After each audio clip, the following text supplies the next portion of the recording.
recall the memory of rainy afternoons, swingy Harlem tunes, motor trips and burning lips and burning toast and prunes. How lovely it was. Thanks for the memory of candlelight and wine, castles on the Rhine, the perfume and moments on the Hudson River line. Just the last name of the day of birth. How lovely it was. First name of the Many's the time that we feasted, and many's the time that we fasted. Oh, well, it was swell while it was. Welcome back, everyone. Okay, again, attention to all retail sites. Make sure that your mics are off, and that if you have any issues or you want to ask any questions, to contact Frank Cano. His information was on the slide, and you should have been emailed the information pertaining to that. All right, our next speaker is Linda May. Dr. Linda May is a part of the University of Texas and part of the VA, and she's going to be able to talk on immunization in older adults. So please welcome Dr. May. Good morning, everyone. My name is Dr. May. I'm one of the Geriatrics and Palliative Care Fellows here at the University and at the VA. I focused on this talk on just immunization in older adults because it's something we deal with a lot in our geriatric continuity clinics that we have. So in this presentation, our objectives are that we're going to summarize basically background information on the people who give us these recommendations, the people who decide when to give vaccines, what vaccines to give. We'll learn a little bit more about who that committee is. We're also going to learn about the general immunization schedule for adults, but we're going to focus on older adults, so those 65 or older. And we're going to discuss the vaccines that are recommended and travel vaccines that are recommended in travel clinics. So first, let's talk about the group that makes the recommendations we're going to be talking about today. I used to think it was just the CDC until I started doing some more research and learned about the ACIP, or the Advisory Committee on Immunization Practices. It's basically a group of medical and public health experts, although they don't have to all be experts, that develop recommendations on how to use the vaccines that are going to control the diseases we have in the United States. Their recommendations stand as public health advice, and it's aimed at basically reducing the incidence of vaccine-preventable diseases and increasing the safety and overall use of vaccines. This committee was established under Section 222 of the Public Health Service Act. So who are these people? Well, the Secretary of the U.S. Department of Health and Human Services basically picks 15 experts who are the voting members and who are responsible for making the recommendations. 14 of those members have expertise in vaccinology, immunology, virology, pediatrics, family medicine, nursing, internal medicine, a variety of fields. One of the members is actually a consumer, a representative who provides perspectives on the social and community aspects of vaccinations. That's why I said earlier that not all of them are necessarily experts. And then you have 8 ex officio members, or non-voting members, who represent other federal agencies, and 30 non-voting members of other liaison organizations.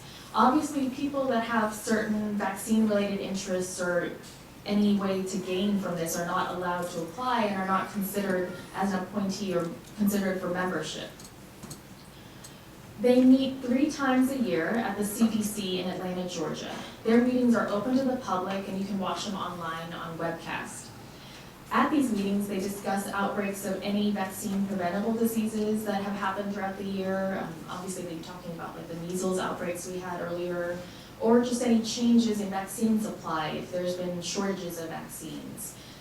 The members also do their own research and then present their findings regarding anything they've discovered on vaccine effectiveness, safety, any clinical trials that happen throughout the year, as well as looking at the manufacturer's package insert information.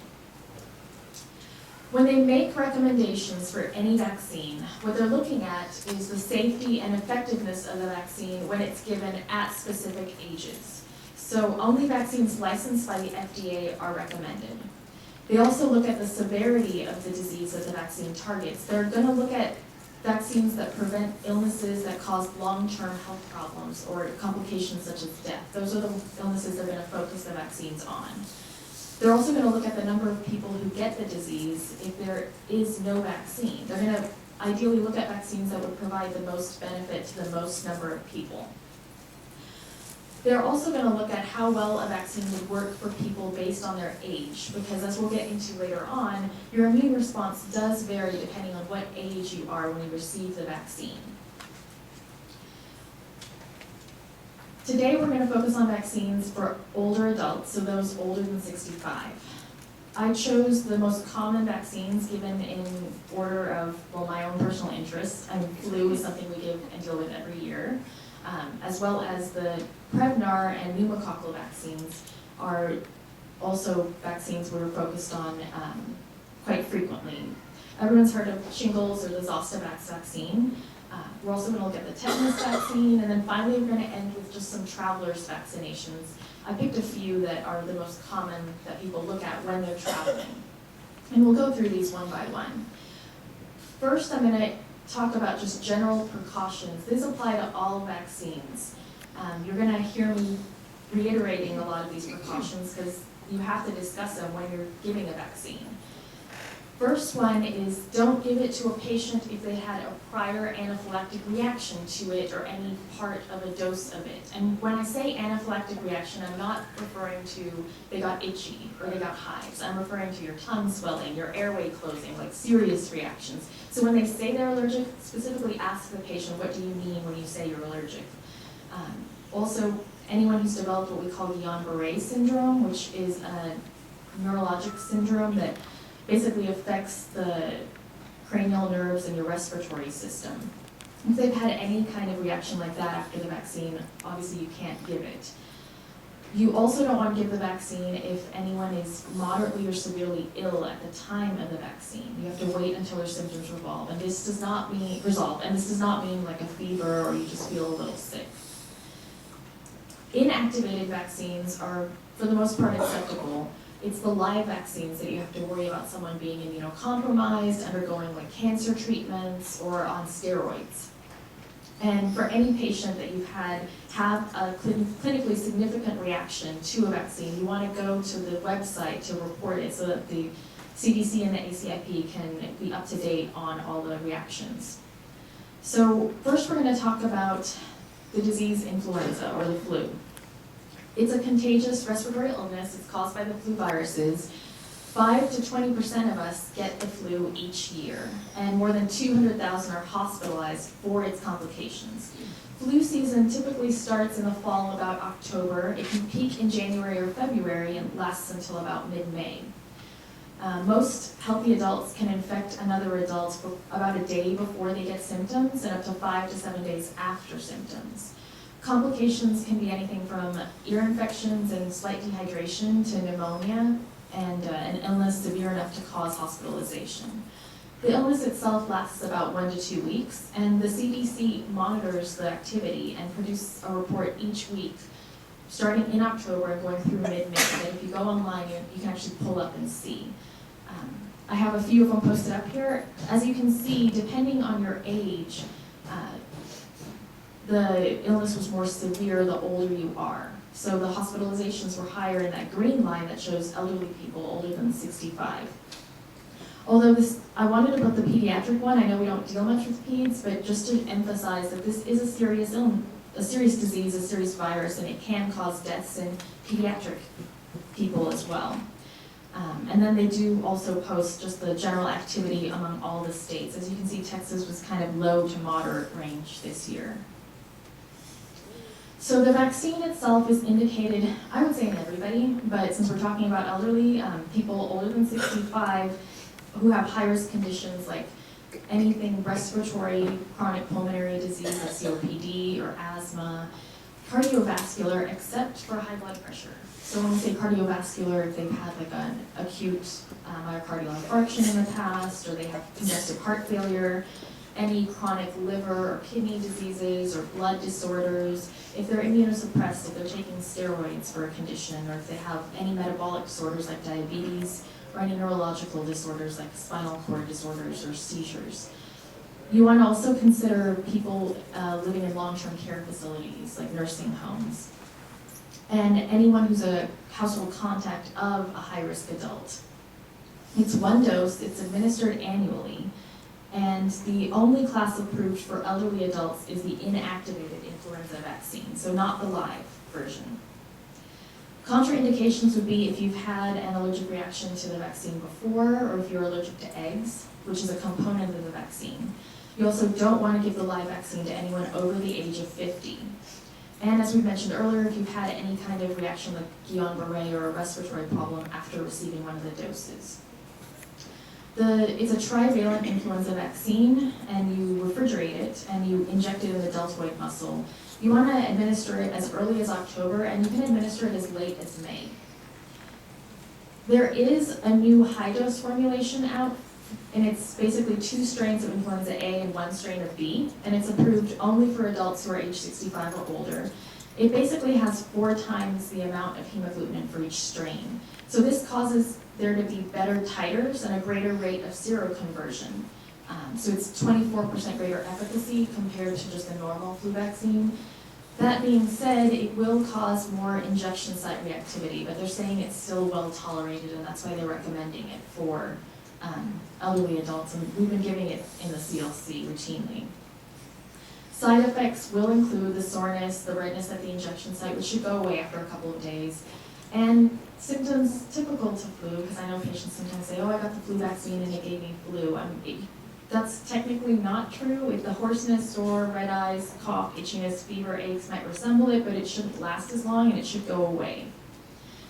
So you want to discuss with your patients that are, because we do have quite a few that don't want the flu shot, and you need to just emphasize it is a serious disease. It's not your common cold.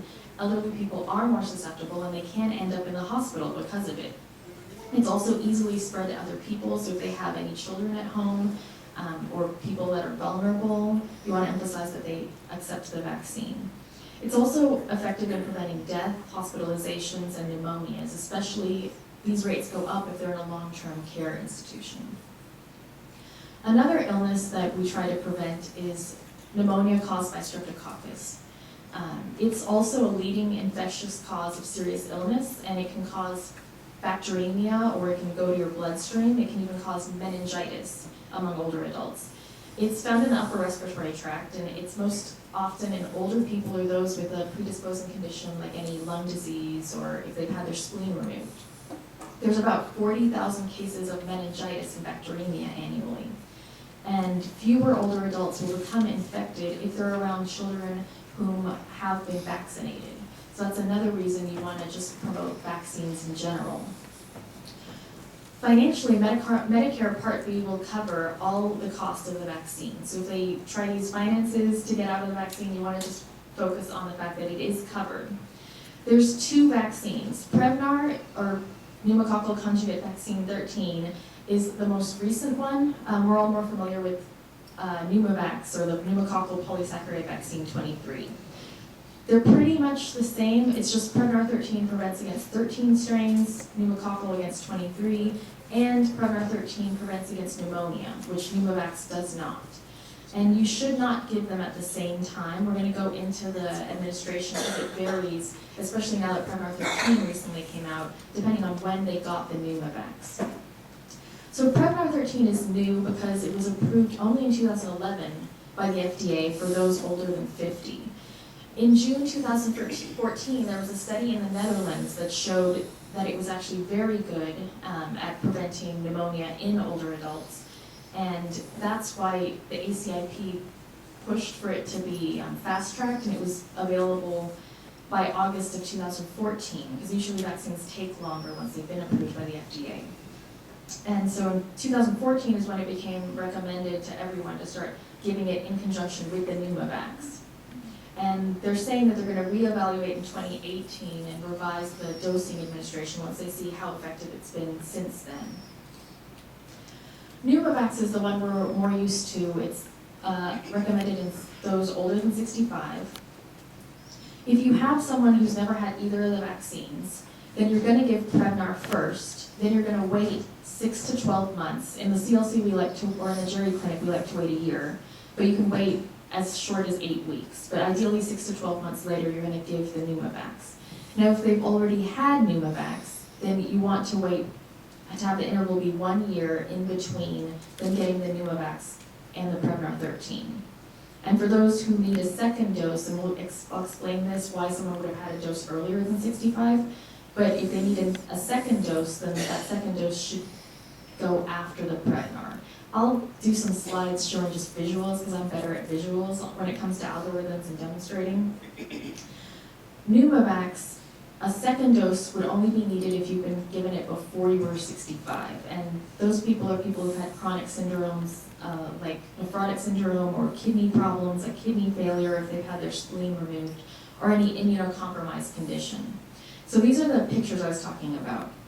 The top one is if you've never had the vaccine before. So you're going to give Prevnar first, and then wait a year and give Pneumovax. The second one is if you've already received Pneumovax, so you're one of the people that Prevnar hadn't come out yet. So you're gonna wait a year and give Prevnar a year after you've had Pneumovax. And then the last scenario is if you've received Pneumovax before you were 65. So ideally you would give Prevnar at age 65, then you would wait a year and give the second dose of the Pneumovax. And the second dose of Pneumovax has to be within at least 5 years have to have passed before the first dose of Pneumovax. Contraindications would be anyone who's had a serious reaction like the ones we were mentioning before. Any minor illness from it is not a contraindication, and you just want to be cautious if they've had like moderate, severe, or acute illnesses. Side effects are similar to the flu shot. The soreness, the redness, complaints of fever, fatigue, headache, and muscle pain have also been reported. Another vaccine that's gotten a lot of commercial time is the Zostavax, and it targets shingles, or herpes zoster. So 1 out of every 3 people in the United States will develop shingles in their lifetime. It's estimated that there's about 1 million cases a year. Anyone who's had chickenpox as a child or when they were younger can get shingles, and the risk actually increases as you get older. About half of the cases of shingles occur in those that are 60 years or older. People typically have only 1 episode in their lifetime, but if you're really unlucky, you can get a second or even third episode. It's caused by the varicella zoster virus, so it stays dormant in your body, and it reactivates years later when you're stressed or you have some kind of immunocompromised situation, and then your immune system will be lowered and the virus will come back and cause the shingles. It's a painful rash. It develops on one side of your face or your body. It'll usually form blisters that scab over in 7 or 10 days, and the whole thing can clear up in about 2 to 4 weeks. Before the rash develops, you can get tingling or itching at the site where it's going to develop, usually anywhere from 1 to 5 days prior to getting the rash. It occurs in a single strip around either the left or right side of your body, although it can occur on your face, it's just not as common. When it does occur on your face, it can affect your eye and it can cause a loss of vision. Other symptoms that you can get from shingles is fever and chills and upset stomach, but most of us are familiar with the burning sensation patients complain about. And post-herpetic neuralgia is one of the complications that can occur from shingles, meaning when the rash goes away, you can still have the burning, the irritation, even though in the same distribution area, it's just the rash went away and you've got the nerve problems afterwards. The shingles vaccine was licensed or approved by the FDA in 2006, and then it was recommended by the ACIP in 2008 when they reviewed it. It is a live virus vaccine. It's indicated for those older than 60 years old, regardless of if they've had shingles in the past, and that's a CDC recommendation. The FDA actually approved it for 50 years or older, but the protection of the vaccine decreases within the first 5 years, so we're going to get into the research studies as to why you would want to wait instead of giving it at 50. And in the past, they used to recommend doing like serology testing to see if the person had been exposed to shingles in the past or chickenpox, but you don't need to do any of that in order to administer the vaccine now. And the vaccine prevents against shingles, but it doesn't prevent against any other form of herpes. Even if you've had shingles, you can receive the vaccine to prevent future occurrences or so that future occurrences are less severe. And there's no specific wait time for if you have shingles to get the vaccine, although we like to recommend to wait until the rash has at least disappeared. If the patient says that they've never had chickenpox, so they're never going to have shingles, you can still recommend giving them the vaccine because I've done studies and actually quite a few people have tested positive for having had chickenpox in the past, even though they told the provider they've never had it before. So people can be unknowingly infected and still be at risk at getting shingles in the future. People who shouldn't receive the vaccine are anyone that's immunocompromised because it is a live vaccine. So those are people who are on steroids, who have HIV, any pregnant women, or those who have severe reaction or allergy to gelatin. You want to give it in the upper arm, and the side effects are similar to what we've been discussing about redness, soreness, any swelling or itching. It will reduce your risk of shingles by 50% and your risk of developing post-herpetic neuralgia, or that burning sensation that people complain about, by 66%. Medicare Part D will cover the vaccine. You just have to pay the copay. Part B will not. And Medicaid may or may not cover. You have to contact your insurance. Most private insurances will cover for 60 or older. Some will cover from 50 to 59. So in adults that are vaccinated at 60 years or older, the efficacy wanes within the first 5 years of vaccination, and so protection is uncertain. The CDC has been monitoring people who get the vaccine older than 60 years, but the data still hasn't come out for them to make a recommendation as far as like an upper age limit for the vaccine. They say that they're going to reevaluate as more data occurs and then possibly change the dosing schedule or recommendations in the future. Another vaccine we routinely administer is to combat against tetanus, diphtheria, and pertussis. Pertussis is the respiratory illness that we usually refer to as whooping cough. It's very contagious. It's caused by Bordetella. Because its early stages are very similar to the cold, it's often not diagnosed until it's so severe that you're in the later stage and you require hospitalization. It can cause coughing fits that can last up to 10 weeks. In China, it's still called the 100-day cough. Treatment is with antibiotics, and the rates have declined by 95% since introduction of the vaccine.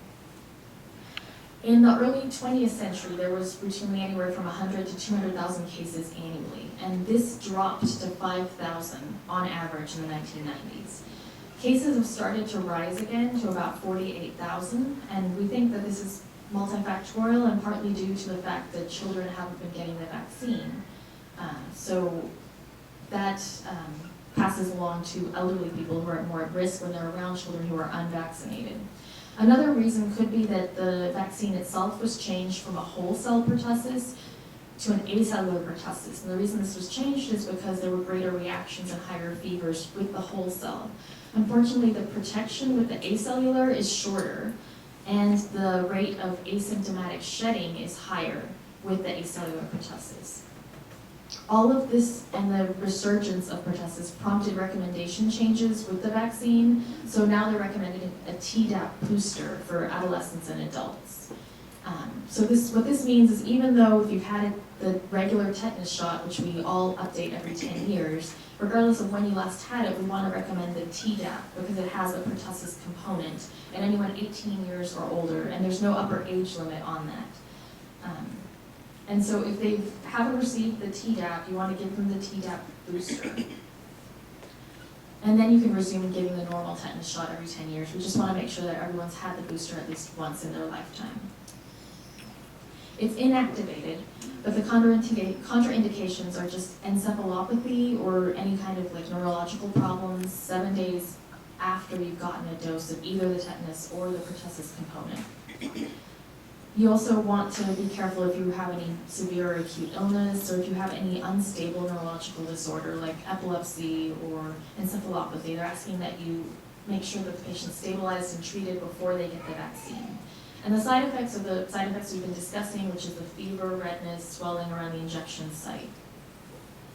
So now we're going to focus on travel, something I like to do and I'm sure a lot of people do. Does anyone have any travel plans this year? Raise your hand. Okay. Now, of the people who raised their hand, has anyone made an appointment with the travel clinic? I wasn't really familiar with the travel clinic either until I started looking at vaccines and specifically at travel vaccines. What the CDC recommends is anyone doing any kind of international travel make an appointment with either their primary care doctor or a travel clinic. You want to do it at least 4 to 6 weeks before your travel. And this is so any vaccine series that needs to be completed, you give it ample time to have that done, and so your body can build up immunity before you leave. When you are visiting the travel clinic or talking to your primary care doctor, you want to ask about your routine vaccines too, like your MMR. Just vaccines you should have, but you want to make sure are up to date. You also want to check if the country you're traveling to requires proof of the yellow fever vaccine. This is the one travel vaccine that does have its own paperwork. You have to go see a registered provider, and you have to have the vaccine 10 days at least before travel. And they'll stamp and take care of the official certificate for you as well.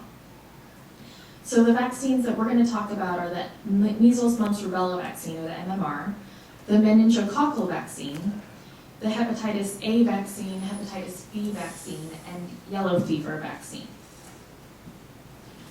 So until recently, most cases in the US of measles came from international travel, from people who were unvaccinated who got infected with measles in other countries and came back.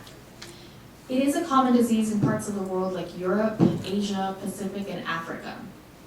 20 million people get measles each year worldwide, and about 146,000 die each year from measles.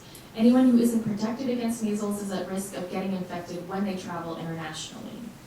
Now, measles has gotten a lot of attention since the outbreak that happened in the amusement park in California. About 159 people from 18 states and the District of Columbia were reported to have measles. And 74% of the cases were attributed to the amusement park.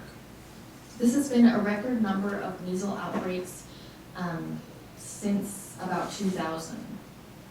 And so as you can see, that's the time graph I took off of the CDC website showing you how many cases of measles we were getting each year until last year.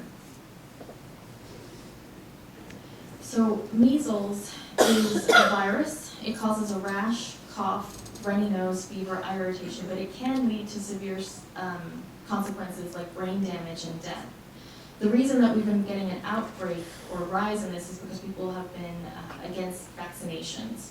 And that's why the CDC has been promoting vaccinating children, because children are around elderly people. When grandma or grandpa is watching the child at home, they're at risk of getting the disease in a child that's unvaccinated, and because it helps the community overall when we're all vaccinated. It's because we're trying to avoid measles, we're trying to avoid mumps that can cause meningitis as well and can cause sterility, and rubella that can cause pregnant women to have miscarriages or have serious birth defects. Adults who don't have evidence of immunity against measles should get 2 doses of MMR separated by at least 28 days. Most of us have already had the vaccine, though, if we're actually following the routine adult immunization schedule. It's contraindicated in those people who have an immune deficiency, cancer, are on steroids, or receiving transfusions, as well as just the general contraindications we've been talking about if you have severe or moderate illness, if you've had any reactions to it. Another illness we're trying to avoid when we travel is meningitis. It's found worldwide. About 5 to 10% of the population can be a carrier at any time. There is actually a meningitis belt in sub-Saharan Africa, and it peaks in the dry season, so about December to June. The rate can be as high as 1,000 cases per 100,000 people, and most of the cases, 60%, occur in adolescents and adults. Symptoms generally occur 1 to 14 days after you've been exposed. Neisseria meningitis, or the bacteria, can cause meningitis in over half of cases. And symptoms include a severe headache, fever, stiffness of neck. You'll get nausea, photophobia, vomiting, or altered mental status. 20% of people with symptoms can have sepsis and can have a rash, and it's diagnosed with a lumbar puncture. This is a potentially fatal disease. It's considered a medical emergency when you diagnose it. So the ACIP recommends the vaccine for travelers going to countries where the disease is endemic. So this is one of those vaccines where you have to look up the area and then decide if the risk is substantial enough to warrant it. Proof of receipt of the quadrivalent vaccine is only required for those traveling to Mecca during the annual Hajj and Umrah pilgrimages. So that's the only time you actually need to show proof. The vaccine the polysaccharide version should be used in those older than 55. It is inactivated, so you can give it to people who are immunosuppressed. It is a vaccine that's normally administered during your childhood series, just like the MMR, so most people have the vaccine. But those who are older than 55 should be revaccinated if it's been greater than 5 years since your last vaccine. In most cases, it has been. And then, like I mentioned earlier, travelers to Hajj are the only people who have to show a vaccine proof, and it should have been within the past 3 years. Contraindications are what we've been discussing, which is having a severe illness, having any kind of allergic reaction in the past, and side effects would be like pain or redness or redness at the injection site. The next two vaccines are going to focus on your liver. Hepatitis A is a liver disease. You could potentially have no symptoms and be asymptomatic, but if you do have symptoms, it's usually yellow skin or eyes, feeling tired, fatigued, having stomach aches or nausea. It's spread by the fecal-oral route. People tend to think that they're only at risk if they're going to really undeveloped countries, but people who have gone to 5-star hotels have received it just because you don't necessarily know who's preparing your food or the sanitation. The vaccines are available for long-term prevention, anyone a year or older, so there's no upper age limit. Good personal hygiene and proper sanitation can prevent spread, but as far as infection, you really don't know the risk. So that's why some people recommend, regardless of where you're going, you should just be vaccinated before you leave. There are others that say it depends on what country you're going to. Maps really aren't a good guide because, as I mentioned earlier, it can be from food contamination, so it's not necessarily just because it's underdeveloped or you're more at risk that way. If you're older than 40 years old, or you're immunocompromised or you have another chronic condition, you should receive the first dose of the vaccine, and then you get IG, or immunoglobulin, at a separate injection site. So you're actually going to get 2 vaccines. And though vaccination of an immune traveler isn't contraindicated, so if you've had it before, it's not a contraindication to get it again. It won't increase your risk for adverse effects. But you can test for antibodies if you want to eliminate having to get the vaccine. And then in the past, they used to recommend serology testing after you've received the vaccine just to confer immunity, but now they're not recommending that anymore. And your typical cautions are the ones we've been saying. If you're severely ill, don't get it. If you had any prior allergic reaction, and the side effects are going to be the same with just basic pain or soreness at the injection site. Hepatitis B is another virus that primarily affects your liver. The typical incubation period is 90 days. And the signs and symptoms are similar with fatigue, anorexia, nausea, vomiting, and jaundice. Acute hepatitis B can progress to chronic infection in 30 to 90% of those infected, and of being children, less than 5% go on to adulthood. Most of us are familiar with this vaccine because as healthcare workers, we have to get it. It should be administered to anyone that's unvaccinated going to an area that has high prevalence of Hep B. Although, like the Hep A vaccine, you can consider it for all travelers regardless of where they're going. Some people say ask them about their behavioral risk, but people tend to act differently abroad than they do at home, so I wouldn't just base it on the questions you ask them on the travel clinic. I would just recommend vaccinations for everybody. The vaccine is administered in 3 doses, 0, 1, and 6 months. If you're seeing the person and there's less than 6 months before their travel, you can do an accelerated version of 0, 7, and 21 to 30 days, and then get a booster when they get back a year later. Or you can just follow the regular schedule and just have them get 1 or 2 doses before they leave, because any immunity is better than none at all. Cautions are going to be the same we've been mentioning for all the other vaccines, any allergic reactions prior, if you're ill, and the side effects are going to be the pain at the injection site or the fevers. The last vaccine we're going to talk about in terms of travel is yellow fever. It's transmitted by an infected mosquito. It occurs in sub-Saharan Africa and tropical South America because it's endemic there, and it's intermittently an epidemic, so your risk is going to be seasonal. It's highest during the rainy season. So in West Africa, that's going to be July to October, and in South America, it's going to be January to May. In total, from 1970 to about 2011, there's only been 9 cases where unvaccinated travelers that were going from the US and Europe to these areas were infected, and 8 of them died. There's one documented case of a vaccine traveler from Spain, vaccinated traveler actually getting the disease. So your risk during a 2-week stay of getting it is higher in West Africa than in South America. And they think this is because the mosquitoes that transmit the viruses in South America, it's transmitted between monkeys in the forest canopy, and the mosquitoes don't really come in contact with humans. The illness is often asymptomatic, but if you have symptoms, it can be flu-like and non-specific, like fevers, chills, headaches, myalgias, nausea, vomiting. Most patients improve after initial presentation. Treatment is just symptomatic and it usually self-resolves, but 15% can progress to more severe forms like jaundice, shock, organ failure. The vaccine, out of all the vaccines we're talking about today, is actually the most dangerous for someone to get. It is a live attenuated vaccine. It is available for those older than 9 months who are traveling to these areas. But there is a high risk of serious and adverse events, and so you really want to weigh your risks and benefits when you're looking, especially at an elderly person, for the vaccine. You want to look at how much of a risk they are getting exposed, and if they're going to one of the countries that actually requires proof of vaccination. If that's the case, then you really can't avoid vaccinating the patient. So the reactions we're talking about, you can have just common mild ones like fever, headache, and myalgias, but there are severe reactions that have been documented, such as neurologic diseases that are associated, like Guillain-Barré that we were talking about earlier, or encephalopathies or Bell palsy.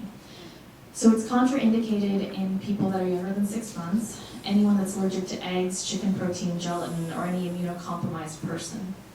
The older you are, the more at risk you are for developing an adverse reaction. So you have 8.3 per 100,000 doses risk compared to 4.7, which is the general population. That's why if it's avoidable to give the vaccine, I wouldn't give it to elderly adults, but if you need to weigh, like I said, the risks and benefits, and if it's a country that's requiring proof, such as one of these countries, then you're going to have to give the vaccine. And that's actually the approved yellow paper that you show once you've administered the vaccine. So when you're talking to elderly patients, you want to focus on that vaccines are helping the population as a whole, that the newer vaccines are actually more effective than the earlier versions. If they're like, oh, I already got that tetanus shot, I don't need it again, try to explain that the new one has pertussis in it that helps prevent pneumonia. You also want to emphasize that if they get sick, there's more of a risk that they're going to have severe complications than a younger person, and that their immunity itself fades over time. The older they get, the less responsive they will be. So if they get the shingles vaccination earlier, it'll actually benefit them more. And some adults who weren't born in the United States have never been vaccinated, and so that's why it's important to go through their vaccination history. I rely a lot on the nurses in the geriatrics clinic to help me when looking at what vaccines they've had and when they were administered. You also want to promote the vaccines that are covered by Medicare, like influenza, pneumococcal, and the zoster's vaccine. So we have some time for some cases. This is the first case. It's focused on, this is on hepatitis B being a travel vaccine. So a 45-year-old businessman, is traveling to Asia for business several times each year. He's a banker and stays in 5-star hotels in major cities. He is healthy but takes prescription medication for seasonal allergies. Should he be protected and receive the hepatitis B vaccine? Raise your hand if you agree that he should receive the vaccine. Okay, good. So the answer is yes, everyone should be protected. Travel medicine literature shows that even the virtuous travelers might be tempted to engage in behaviors they wouldn't consider at home, because I know in the past they've told us to, assess risk that way, but now they're saying just ask everyone and offer it to everyone. Also, the destination of Asia does meet the criteria of a high population seropositivity. In other words, there's 8% of the population that have hepatitis B, so you want to encourage vaccination because he does have a higher risk. And so also this person does make multiple business trips, so you could discuss how having the vaccines and having his immunization series up to date could be an investment in his health. Our next case is the zoster vaccine. So you have an 85-year-old veteran who comes into your clinic saying he's seen the commercials for the Zostavax and he's interested in receiving the vaccine. Is there an upper age limit for the zoster vaccine? Meaning, is there an age, say 95, 100, where you would not recommend the vaccine? Would you give the vaccine? Raise your hand if yes. Okay? So there is no upper age limit. This is a question we get a lot, especially in our elderly, 90 plus or 85 plus patients. They are more at risk because your risk increases with increasing age. About half of people living 85 or older will develop zoster. So the ACIP recommends for those 60 or older because of efficacy, or it's going to decrease as they age. But they did do clinical trials, and there's 18% efficacy in people ages 80 and older, which is still showing it's efficacious, although it's not as good as, say, the 64% you get if you give it between 60 to 69 years. In general, with increasing age of vaccination, the vaccine's more effective in reducing the severity of zoster and in developing or avoiding post-herpetic neuralgia than in reducing the occurrence. So even though the elderly person might still get zoster because they're only getting 16 or 18% efficacy, they're going to get a less severe form, and it'll decrease the risk of getting post-herpetic neuralgia complications afterwards. And our last case is regarding vaccine administration. So can you give a long-term care resident, say, the zoster vaccine, the flu vaccine, and the pneumococcal vaccine on the same day? Raise your hand if you think you can. Give all of them the same day. Well, the answer is yes, that all vaccines used for routine vaccination in the US can be given on the same day. So there's just 3 general rules. An inactivated vaccine can be administered either on the same day or at any time before or after another inactivated vaccine or live vaccine. So if it's an inactivated vaccine, you don't have to worry. It's when it's a live vaccine. So any 2 live vaccines that aren't given on the same day must be spaced at least 4 weeks apart. So either give them on the same day or space them out 4 weeks apart. In this scenario, zoster vaccine is a live vaccine. Flu is just inactivated, and the pneumovax are inactivated. So you really don't have to worry about the 2 live vaccine scenario. And they can be given on the same day or at any time before or after each other.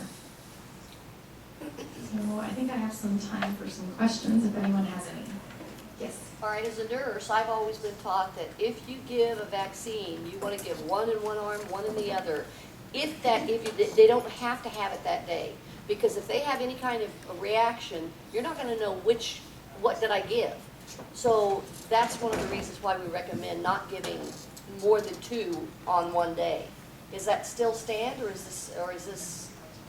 They actually do recommend giving different sites, and I should have put that on there too. Okay. You didn't say that, so that's why. Yeah, no, I was referring to just giving the vaccines in general, that they can be given. Another question. You said that zoster is, it only lasts, the efficacy only lasts for so long. If you get it between 60 and 65, should you get it again if you're older? So that's a Should very there be a second dose? That's a very good question. It's one we get comment all the time, is especially if someone's had, say, a shingles outbreak after being given the vaccine, if they need another one because, they got shingles. But right now, the ACIP isn't recommending giving another vaccine. 1 is enough for now. But I imagine when they meet in 2018, I believe, is when they're meeting again on the shingles vaccine, I can see them, especially with the lower efficacy in elderly people, probably changing the recommendations and giving a booster, but for now it's just 1 time. Okay, one more question. On the pneumococcal, if you got a pneumococcal, which is would probably be the pneumovax, if you got that before age 65 because you were at high risk for some other thing, well, obviously you can't get the Prevnar 13. So when should the Prevnar 13 be given if you've gotten it before 65? So if you've gotten pneumovax before 65, let me show you. That wasn't on. Well, you wait till they're 65 to give Prevnar. Okay. So they would get the Prevnar first, and then you want to make sure they need the second dose. So you want to make sure that it's 5 years in between. Okay. All right. Thank you. For the memory of rainy afternoons, Any more questions? swingy Harlem tunes, motor trips, That's it. burning All right, lips, thank you. burning toast.